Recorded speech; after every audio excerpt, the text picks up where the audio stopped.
so glad that you're here, Larry Shapiro, and Riverside Community Care. I have some affiliation with them. Let's Right. start there. What are you doing with us over at Riverside?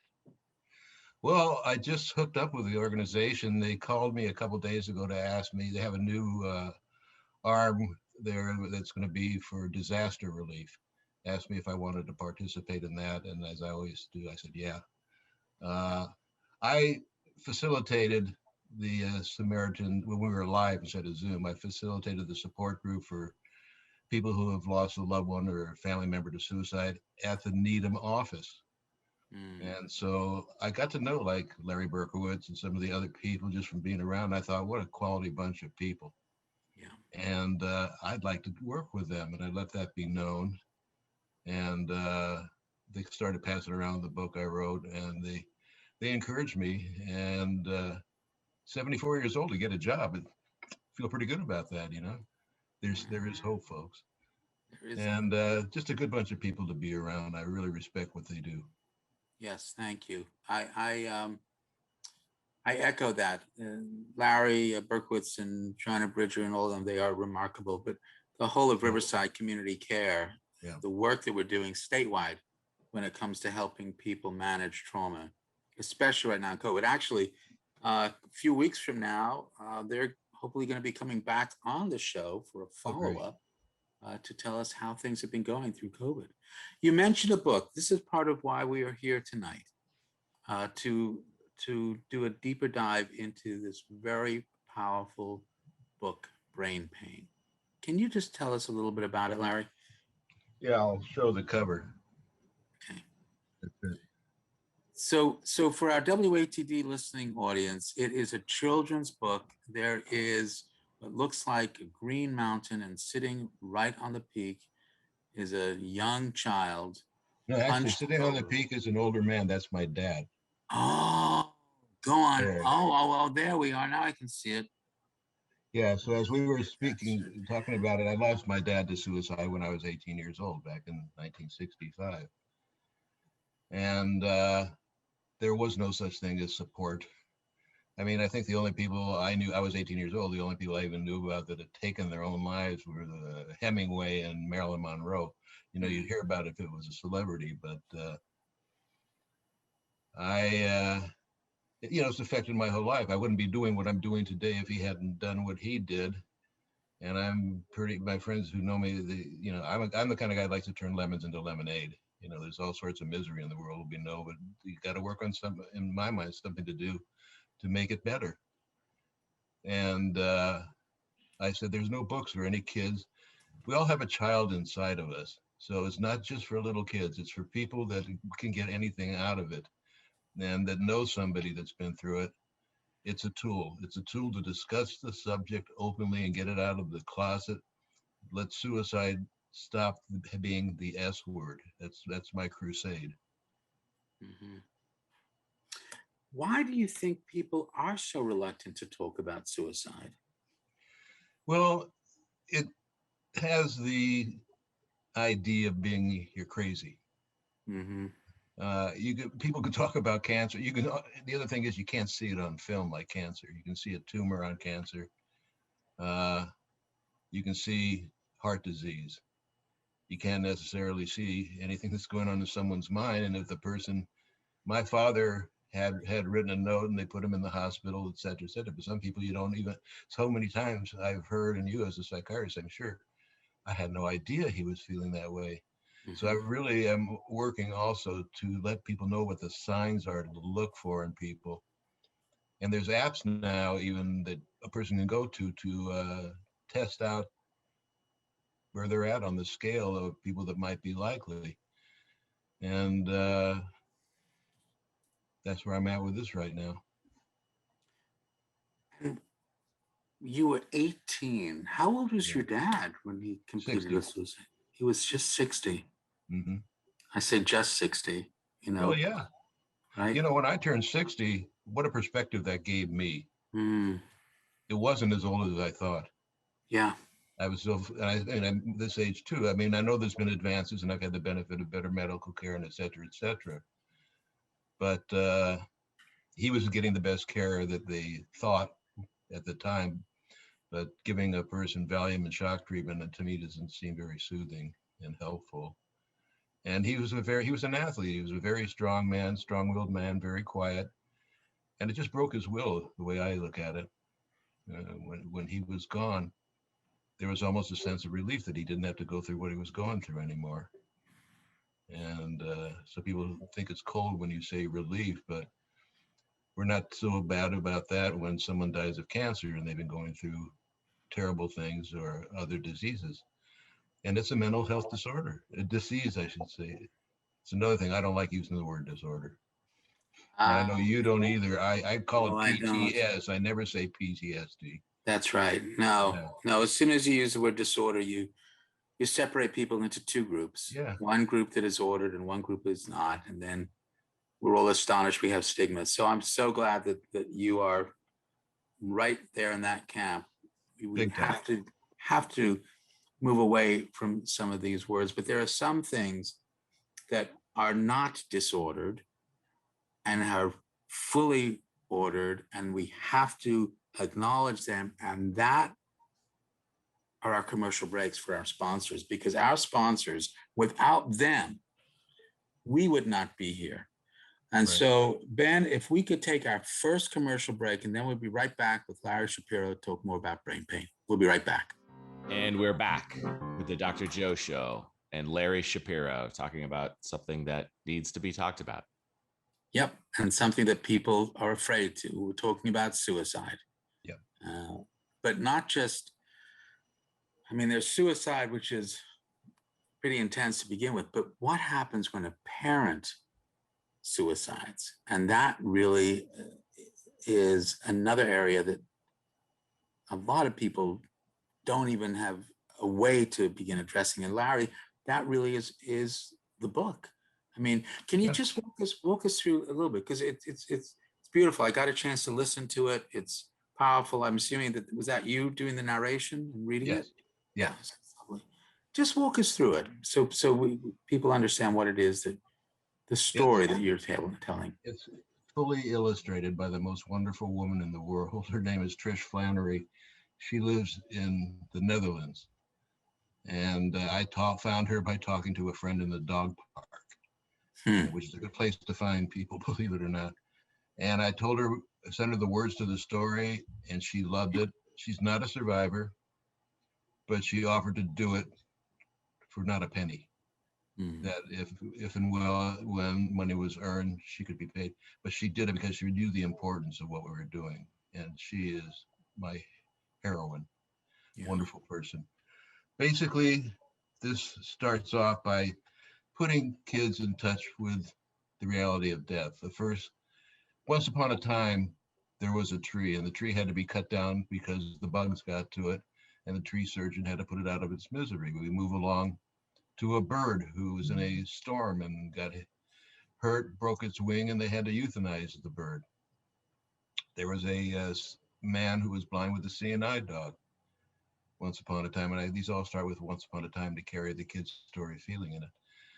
And his seeing eye dog was hit by a car. The dog died, but there was a wonderful bond of love, and it continued to go in the man's heart forever and ever. Then we take it to a little old lady and how she had a wonderful life, and she was surrounded by people that loved her, and she decided not to be in the hospital anymore, but to go home where she was comfortable, and she died peacefully in her sleep at home. And that's where I transitioned to my dad, which is once upon I had a dad, and I talk about his emotions, how he could be happy some days, sad some days, and things that happen in everybody's home. There is emotion, the parents have emotion. My dad could get pretty angry, but he never laid a finger on me. He had a temper, and part of suicide. I also think one of the things that happened to him, he was born in New Bedford, Massachusetts, and he married my mother and he moved to California. And I don't think being in Los Angeles is healthy. That's why I'm living in Massachusetts now. It didn't do him any good. But it's to take people through that the pain was in his head. That's why it's called brain pain. And for those of you that are watching that have never heard of it, there's a suicidologist, Edwin Schneidman, who is brilliant and written the best books, I think, on this subject. And he called what's going on in the head of a person who's suicidal a psychache. And I thought that nailed it. I thought that really was the way to describe it. So I took psychache down to brain pain, so it will be more relatable to kids. And it tells them that I went through it, and that I don't talk about means. I don't talk about anything. I just said he had had enough, and when he had had enough, he was gone. And I then let kids know, you know what? I've missed him. I've gone through the pain, but I also grew up. I also had kids. I have grandkids now, and life goes on, and life can be okay. And facilitating support groups, I know how long it can take. I mean, I'm 55 years out, but I watch people who are days out, weeks out, and they don't believe the pain will ever end. Mhm. And I think it's important for a child to know the pain. You can grow out of it. It takes time, and that there are people around that do care about you that you can talk to about it. I want the conversation to start. Yeah. Uh, 18, you were 18. Yeah. How did you make sense of it at 18? It's different making sense of it 55 years later. What Well, I about wish 18? my mother would have told us about the note that he had left before he went into the psychiatric hospital. Oh, But, and I was 18, and it was like at 18, I was a grown. I was going to UCLA, and but I just said, I guess my dad thought I was old enough. You don't ever get to ask anybody what you were thinking. How about me? But I had developed a really close relationship with him because I knew he was going through a lot, and I used to go up to his room at night and massage his back. hmm, No conversation really. And I got him hmm, to buy tickets, so we went to college football games for a season, and I got him into bowling because I was into bowling. So I'm sitting here now knowing I had a relationship with him because my oldest brother Mike, he worked with him, so he had that, but that's not the same. And my brother Ned to this day still is angry at my dad, angry at my mom, and he's 78, 76 years old, whatever. hmm. We each went through it differently. So, but I also know that I swore to myself, no matter how bad anything ever got for me, I would never do that to my children. And you can make that promise, but you don't ever really know. But I realized what it did to me, and I wasn't going to. Bad as things got, I'm here for them. And I've gone through depression. I've gone through a lot of things, but fortunately, I had the right people around. It's What so important to have the right people around. what Mhm. was what was your father struggling with? Depression. Just a debilitating chronic depression? Hmm. Yeah, 90% of the people that commit suicide. I just said something I don't ever You say. did. Yeah, I'm yeah, so surprised at you, Larry. yeah. That's my Wow, isn't DNA. that fascinating? That happened once before. When my father took his life, is what I meant to say. Yeah. Uh, and now I don't even remember where I was going with that. I threw You're talking myself off. about 90% of 90% of No, people completing. 90% who of the complete people that take suicide. their own life Yes. have depression, but 90% of the Yes. people that have depression do not take their own life. That's Right. right. That's right. Absolutely. Yeah.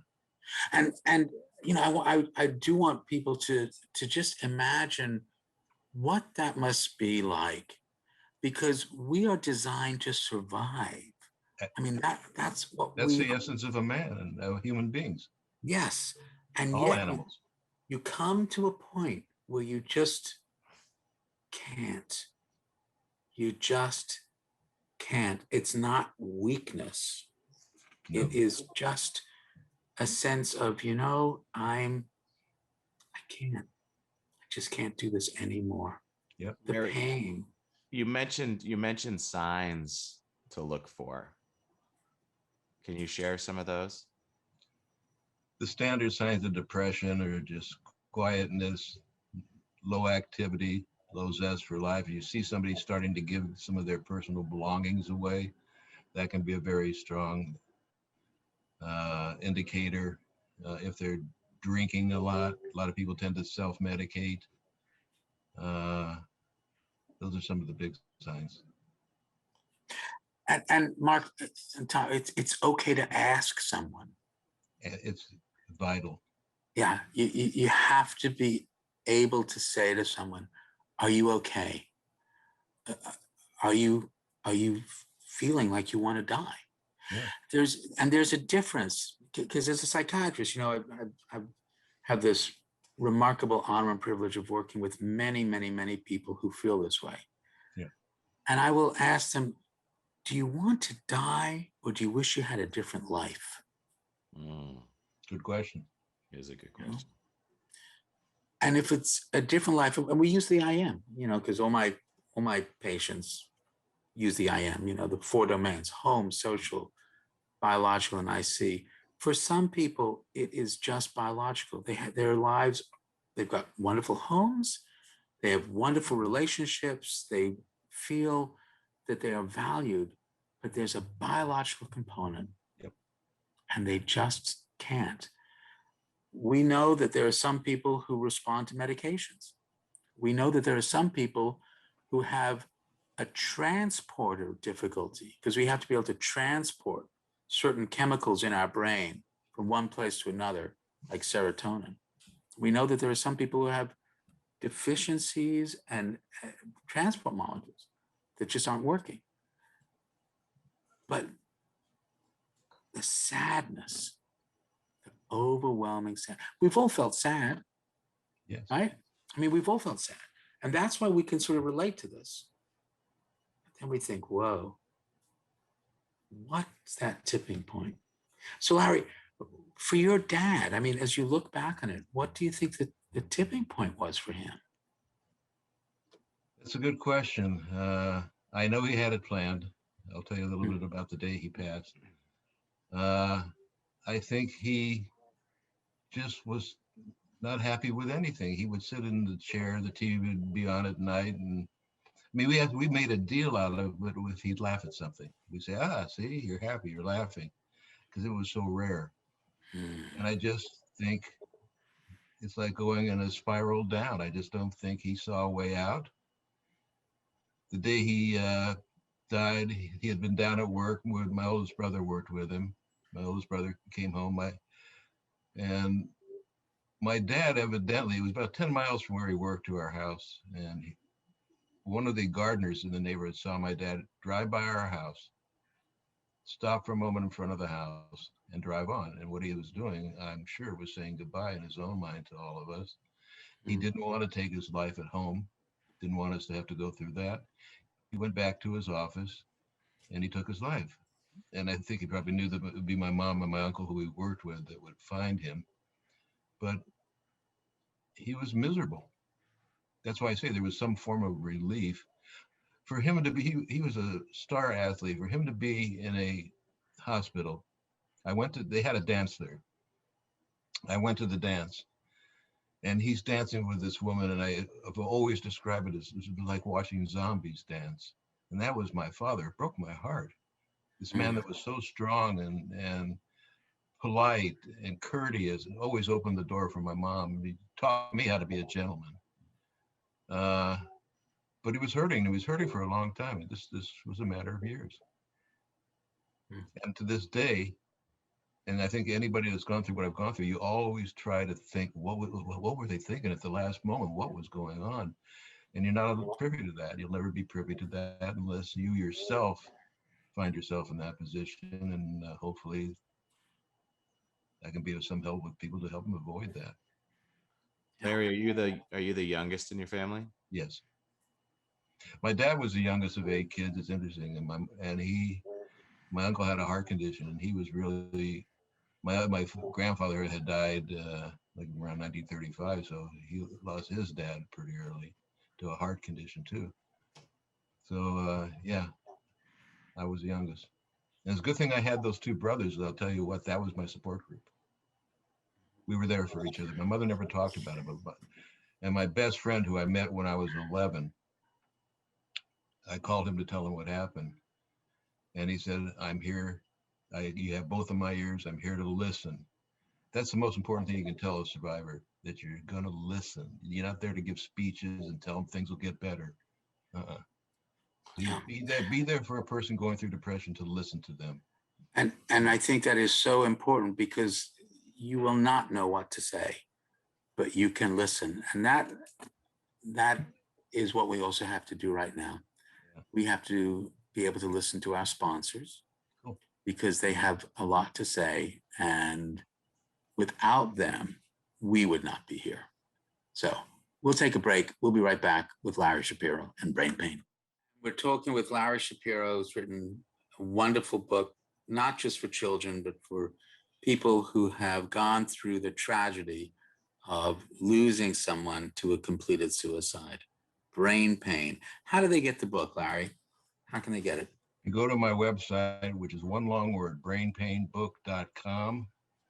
You will be able to, number one, you'll hear an audio book that I'm reading the story with the artwork passing through, so you make sure it's for you.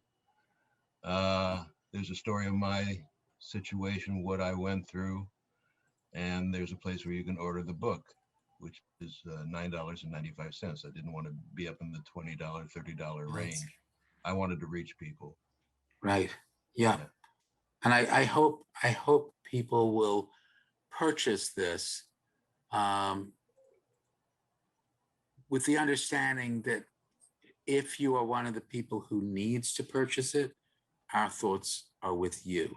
And this book can help you realize that you're not alone in this. You are not alone. You are not alone. The Samaritans, tell us a bit about the Samaritans and the work you do with them. What a wonderful group of people.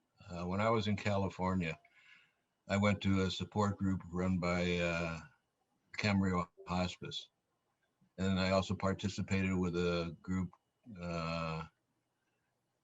whose name will come back to me. I work with ASFP, and through them, I found the support group there. But in California, you have to have a MFCC license to even facilitate a support group. And when I moved to Massachusetts, the first day I looked for support groups because I feel it's so important. And I found the Samaritans. And I went to one of their meetings. First meeting I went to was in Quincy. And I told them a little bit about the book, and which hadn't been published yet. And I get a call. I go to about 3 meetings, and I get a call from from Emily Davis, who's not with them any longer, but she was the manager of the support group, and what an incredible human. She says, "Why don't you consider being a facilitator?" And it was like what I always wanted to do. And just talk to people about it, be there. You know, when you have 50 odd years of experience of what it's like to live as a survivor of this, you can answer a lot of questions for people. You know, even with my book, my email on the website is it's wide open for anybody that wants to contact me. Contact me, ask questions, we'll talk.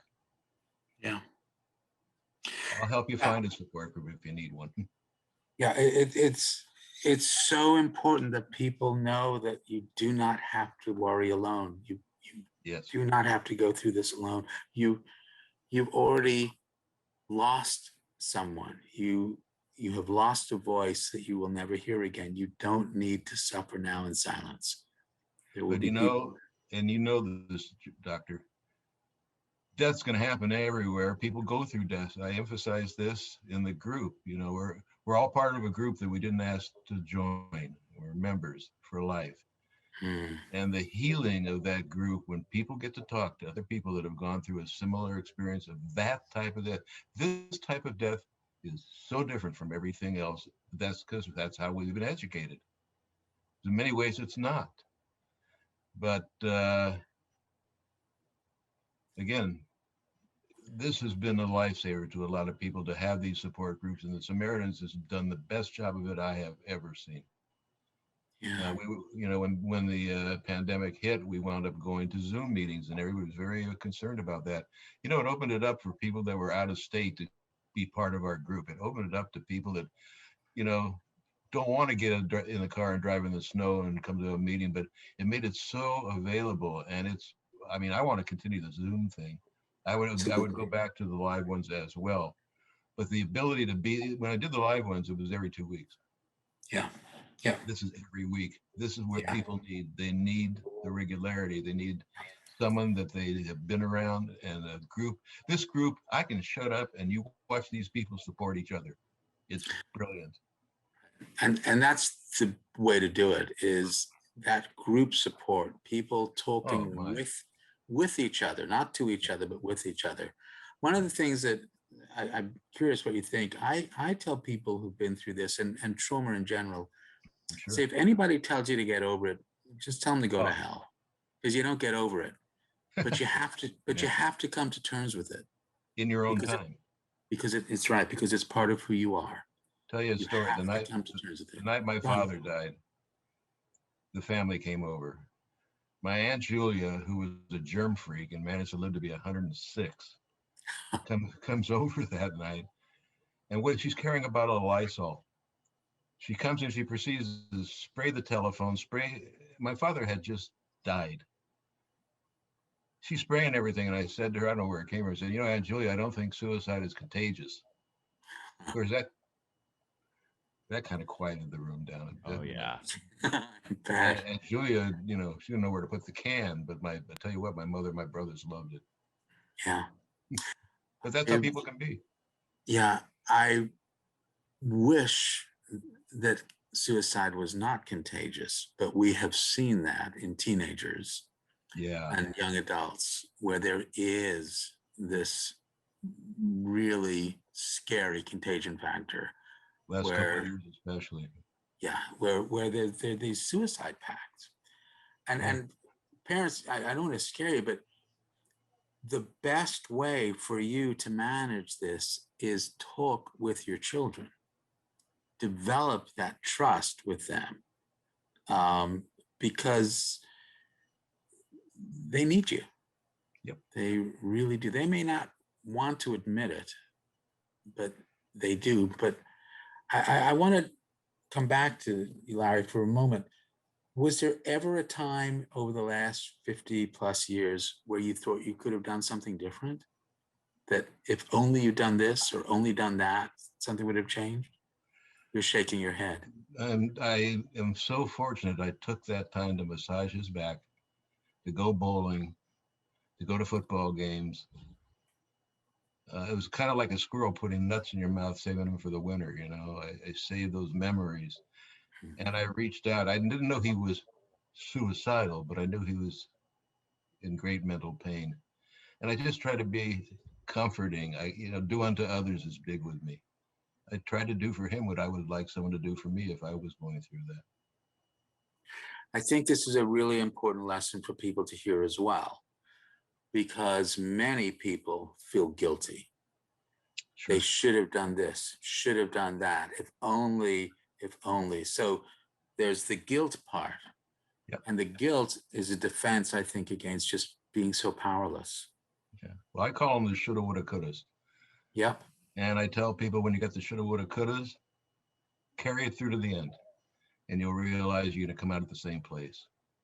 Yeah. Think of the people. The hardest thing to work with is someone who's lost their child. Yeah. Being a father, I mean, you expect your father to die. They're older. They're whatever. You expect that all along, but to lose a child,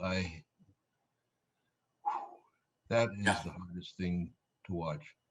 Why do you think that is, Larry? Why is that the hardest? It's part of you, and you want to talk about guilt or what you could have done. It'll haunt you. Mm-hmm. It haunts people that go through that. What could I have done? Especially the mothers. This child lived inside of you. You gave birth to it. You want to think that you could have given it all the love and leadership possible, and then they take their life. Mm-hmm. I mean, I'm a father. I don't know how I'd handle it, but I Yeah. sure am glad I don't have to. Yeah. To the point where, my job is meant to protect you. And Yes. and I didn't. Yes, I hear that all the time. And yet, again, if anybody says get over that, tell them to go to hell. But you have to come to terms with it. There's something about it where it leads not just from guilt, but at some point, anger. What about the anger part? Anger for me, the night he died, my mom and my brothers came in my room. Everybody cried on my bed, and I'm the one comforting. And I was at a party a few weeks later, and it was really having a good time. And then it just something hit me, and I stood up and I excused myself, and I got in my car and I drove to the cemetery where my father was buried, and I grabbed onto the gates and I started screaming at him. Why? Why did you do this? It just became unglued all at one time. I cried, I yelled, I shook the gates, and that was that for then. The next time I felt something akin to anger was when my first daughter was born. Second time I felt it when my second daughter was born. And Yeah. that's okay. He probably wouldn't have lived to see my grandchildren, but he didn't live to see his own grandchildren. I'm the only one in the family that has children and has grandchildren. And I have taken, when I lived in California, I put them on planes, came back to show them the city of Boston, and we went down to where my grandparents are buried in New Bedford, and I showed them that. And I took them we have pictures of every one of my kids, grandchildren, everybody in the family standing on the front steps of the house in New Bedford where my dad was born, because it means everything to me for them to know where they came from and understand that he was a real nice living person. Here's the house, here's this, here's where people are buried. I mean, I still have thoughts about taking I've talked to the cemetery where he's at about maybe someday taking him and bringing him back here and being able to bury him with his family. Fortunately, he's buried with some wonderful people, but it seems weird for me to be here and him to be there. Yeah, the distance, being here, being there. One thing that we have here for us right now are our sponsors. They are here. They will always be here. I hope you're listening to us, sponsors. Please always be here for us. We're going to take a commercial break, and we're going to be back to chat with Larry Shapiro and brain pain. We'll be right back with the Dr. Joe Show. I'll give you some statistics that are very important to me. In the United States, last year, there was close to 50,000 known suicides. I say known because someone can drive a car into a wall off, things can happen. Overdose. No, overdose. So say 50,000 known suicides. If you take the average number of people who it affects, which the number 20 seems to work pretty good, that's 1 million survivors in the United States every year. So it's not like people aren't touched by it. It's not like it's uncommon. It's just not spoken about. Right. It's time. Those days are over.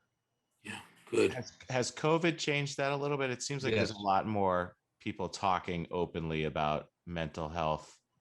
There's been more suicides too, because the isolation can be very, very difficult on people that are already feeling isolated and in solitude. And how many more suicides have happened? I think what we would expect, and I can only talk in Massachusetts, it's probably gone up about 5%, which to me is a big number. 5. Yeah. It is a big number. Yeah. One extra suicide is a big number. Amen. Because of the impact. We're talking about how you survive this. I want to tell people a little bit about one of the questions that I ask someone. I'll ask them to tell me on their own suicide scale between 0 and 10. Great. Say, where are you on your suicide scale between 0 and 10? And no matter what they say, I either add 2 or subtract 2. So if they say I'm a 6, I'll say, why not an 8? Why not a 4? So they have to start thinking what would change in their world to make them more suicidal, but also what will change to make them less suicidal. And let's go there. Made that up in residency, a suicide scale. Yeah. And then we look at the IM. So what's happening? The best you can do right now is be suicidal. I don't want you to feel guilt about it. I don't want you to feel shame about it. This is where you are right now. But if you don't like it, we can change it. What needs to change so that you are less suicidal, so that you can survive that one more day? And, it's pretty remarkable that people are willing to talk about this if given the opportunity. No one's ever asked them. That's right. No one's asked. Yeah, and I work on the suicide hotline. It's there for that. And I'll tell you an amazing thing. Let's say 100 people call the suicide prevention hotline. Of those people, maybe one suicidal. The rest are desperate, lonely people who just need someone to care, need Yeah. an ear. They will ramble on, and you got to just be there for them. That Yeah. scale is very important. Yeah. It's a very important question. It's very important to have them turn it inward and evaluate themselves. Yes, that's right. And then when you put it on a scale like that, you're actually shifting your brain to the prefrontal cortex. So you can begin looking at this with some sense of rationale.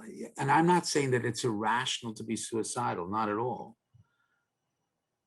But you can do something. And when somebody listens, I think what really is happening is you're being reminded of your value. And your That's really humanity, yeah. your humanity. Because I think that's really part of why people feel so ready to give up. Yeah. Because I think they've lost their own sense of value. The pain is just too much. You know, we have two rules with the IM, two truths. Because the four domains interconnect, your home, your social, the biological, and the IC domain, small changes can have big effects. You don't need to change everything. Larry, what small change can you recommend to our listeners so they can help themselves survive when somebody has completed a suicide? Try doing one random act of kindness a day. One of the greatest things that changed to me when my father took his life is I looked at the guy next to me, saw the person in the elevator, in the car that I might have gotten angry about because they cut me off, and I realized I don't know what they're going through. Open the door for somebody signaling, let them go pull their car, and don't look for a thank you. Just do it. It'll bring your humanity back. Yeah, it's so true that when you do something for someone else, we've said this with the IM all along. Yeah. Whenever you remind someone of their value, you increase your own value. Absolutely. That's what it's about.